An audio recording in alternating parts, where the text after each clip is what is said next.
is up? It's Eli Knight, and I'm here with Knight Jiu-Jitsu, of course, but I'm doing this in conjunction with the Budo Brothers. So if you haven't checked out Budo Brothers, this is their logo right there, but check out their channel, Budo Brothers and BudoBrothers.com, and I've got some other content dropping with them like in a few months. This is going to be really interesting. But anyway, this video here is to kind of show some basics of Jiu-Jitsu and some self-defense kind of concepts and techniques. So what we're doing today is we're addressing pins up against the wall. If I get stuck up against the wall, my back is to the wall, and this guy is, he's pinning me somehow, or he's attacking me somehow. So we'll take it in a couple different scenarios. So the first one that we'll look at is what if from here, and actually there's a video floating around that somebody sent me the other day with this exact one, because people are like, that doesn't really happen that often or anything. And it's the exact thing happened, and this guy pinned this lady up against the wall, one-handed here. Now this could be, he's pinning me with this hand because he's gonna punch me with this one, or he's just pinning me because he's holding me like this. But whatever it is, this is a bad situation. So first thing is, anytime that my neck gets grabbed, I have to toughen my neck. I can't let my neck be too lax. So I'm gonna toughen my neck here like this. I'm gonna bring my hands up. I want this one to go kind of horizontal so that it's like a spear this way.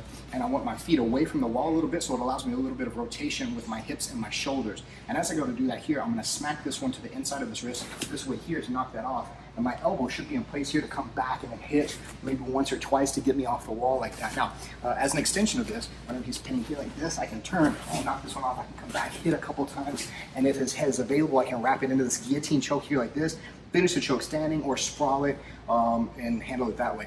So there's like a nice little continuation. Now, two-hand choke, it's going to be a little trickier that way, this way here, because I can't really knock from the outside. He's a little too strong there. Coming up between the middle might be a little tricky too from here. So one that we tend to address like this in Jiu-Jitsu is that I'm going to take both my hands and throw them back on both of his hands like this until I find some finger. Now, I don't have necessarily a finger in mind, but whenever I find a finger that's loose, I'm going to grab it this way here. I want to peel it away from me. Then I'm going to switch over to grab the base of his wrist to keep his arm stagnant, and then I'm going to reach down like this. I want to try to snap that thing off so that he's not choking me with that any longer. So it's important. So again, when we're here like this, so I want to reach up like this here, and I'm going fishing with my finger, so I increase my chances of finding that finger that's loose. Once I find one and I get it here, I'll come over and grab the base of the wrist here, and I'm going to peel this finger back toward him, and I want to snap down like this. It's not me holding and trying to control him, it's me trying to get rid of that so he's not choking me with that finger any longer. So it's one hand and two hand. Now, some other different variations that might happen is like, what if he's grabbing me by material and he's pinning me up against the wall, maybe here like this, by my shirt or by my shoulders here like this. Now, from here, if he's pinning, typically pins tend to go with a little wider grip than closer grip. Closer grips tend to be more pulling, and wider grips tend to be more pushing. So knowing that here, I want to go up between the hands if the space is available, and I want to go up here. I want to try to touch my thumbs up toward the top of my head. My elbow is going to clear the line of his elbow here like this, and once I clear that, I'm going to wrap inside here.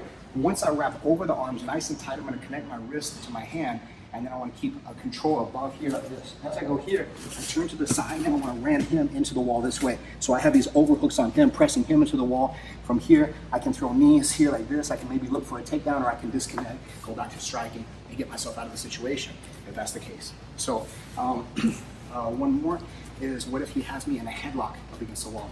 This may happen because, one, he may have been trying to run my head into the wall, or he may be trying to smash me up against the wall, or just getting extra balance and leverage for him to squeeze harder.